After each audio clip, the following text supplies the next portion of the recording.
يا صاح هات القلم واقلط علي يا ملوك. أكمل لي. يا صاح هات القلم واقلط علي أملوك أحسن وصية وخلها بالزمان أملك أملوك. إن قل مالك أحبابك والقرابة ملوك ملوك، وإن زاد مالك يناديك الخلق عمو، واللي تخصه بقربه بالفرح عمو.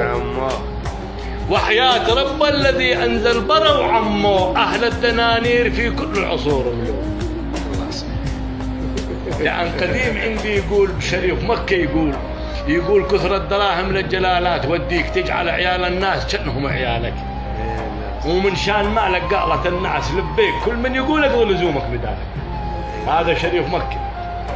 يجاوبني اخوي ابو ابراهيم محمد يونس العلوان الليفان على هذا مال ملوك، يقول لي اياك تنطى العقل بالمال بالدرهم، بيدرك فكرك وهم المال بيدرهم، يحاربون بظلم حتى الثدى درهم، وحتى إذا جرحك نزف لا ما يضمدونك أبدا. مو وعاشر أصحابني بيوم والجور ضمدونك.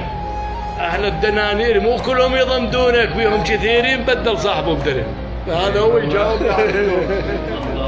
الله عز الله صح. مو ايوه صح لسان. بارك الله.